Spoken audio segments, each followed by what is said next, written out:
La Réunion semble être un modèle de tolérance grâce à la cohabitation des différentes cultures et des différents cultes religieux que l'on peut y trouver.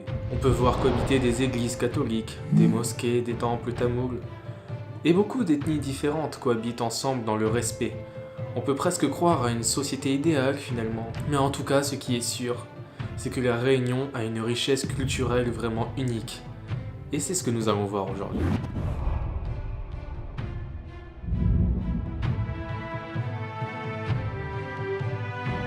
Pour savoir comment ces différentes cultures religieuses arrivent à vivre ensemble dans la plus grande sérénité, nous avons décidé de rencontrer des porte-paroles de chaque culte religieux pour leur poser la question.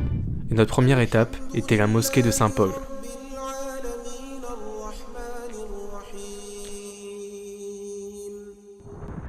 Oh, ici c'est tranquille, ici. Vraiment, il n'y a pas de problème, pas de soucis. On mange dans la rue, il y a les fêtes Malabar, les fêtes Tamoul, il n'y a pas de soucis, parce qu'il y a des défilent aussi dans la rue, tout ça. Eh bien, je vous disais tout à l'heure, quand j'avais 10 ans, ça se passait en 1950 à Elbourg. Dans ce temps-là, la majorité de la population réunionnaise, elle était croyante, chrétienne, catholique. Donc, ils étaient dans un bain religieux.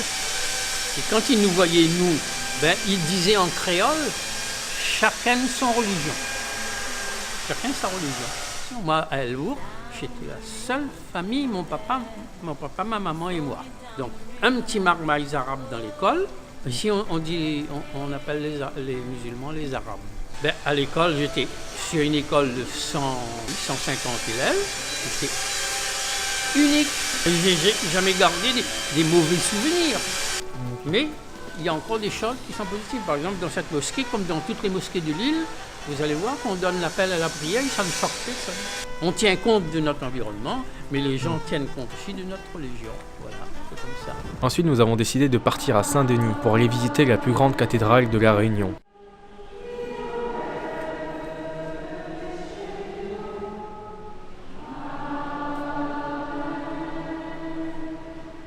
C'est vrai qu'à La Réunion, il y a depuis longtemps plusieurs religions qui cohabitent. Bon, la majorité quand même des Réunionnais adhèrent à la religion chrétienne catholique, mais il y a aussi depuis longtemps des hindouistes, tamouls, comme on dit, région Malabar ici, et puis des musulmans depuis assez longtemps, ce sont des immigrants indo-pakistanais et bien intégrés.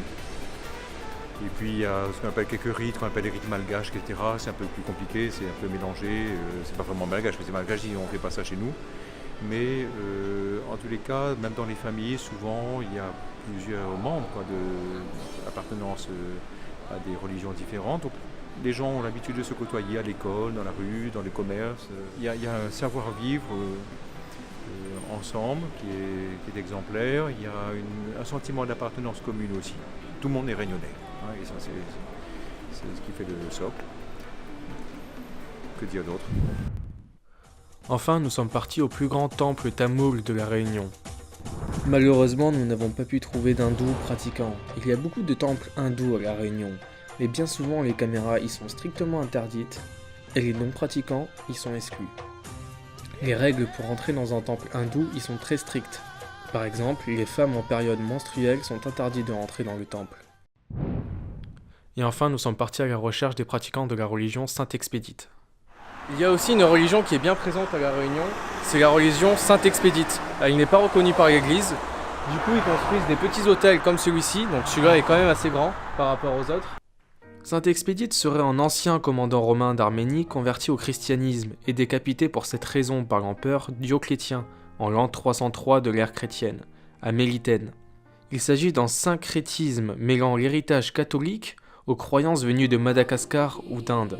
Saint-Expédite apparaît en vérité comme un ultime recours à beaucoup de monde, principalement aux déshérités de la société réunionnaise.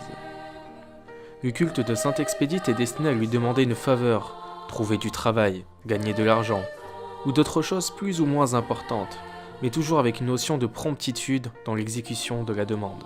Mais les pratiquants demeurent difficiles à dénombrer, le culte de Saint-Expédite étant socialement dévalorisé, et la fréquentation des hôtels se fait donc en secret. Avant de finir cet épisode, nous sommes passés par la rue de Paris, à Saint-Denis. Une rue où arpentent plein d'anciennes maisons coloniales. qui sont maintenant devenus de grands hôtels, restaurants, offices de tourisme, agences immobilières, et bien d'autres bâtiments, publics ou privés.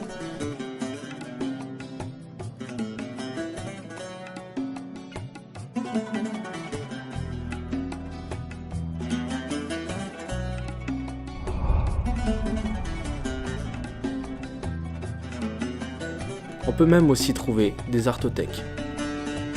L'artothèque, elle existe depuis 1991. Donc on est un lieu d'art contemporain avec des salles d'exposition, mais à côté de ça aussi on a un service de prêt d'œuvres. Donc on fonctionne comme une bibliothèque, mais au lieu de prêter des livres, on prête des tableaux. C'est vraiment le but de l'artothèque, c'est de faire connaître les artistes d'une région, démocratiser un petit peu l'accès à l'art. Donc le principe, c'est que ici l'entrée est gratuite, c'est vraiment pour faire connaître le monde contemporain, en fait, les artistes contemporains, et leur donner un peu faire de la promotion des artistes.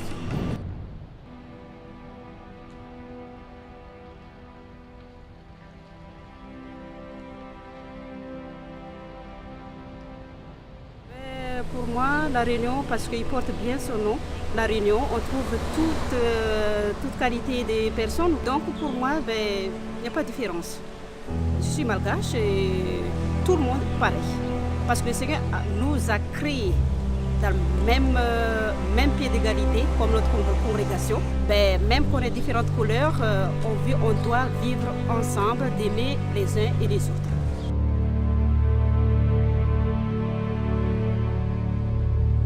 Et voilà, deuxième épisode terminé. Il est un peu différent que le premier, c'est vrai. Mais j'ai voulu changer, vous montrer autre chose aussi que la Réunion, que c'est pas que des activités, que c'est pas que du paysage, c'est aussi autre chose. Et là maintenant, le troisième épisode va arriver, et là il sera un peu plus sportif, on va rentrer vraiment dans les activités typiques de la Réunion. Vous verrez du parapente, de la plongée, etc. Et donc j'espère que ça va vous plaire, ça va être bien sympa.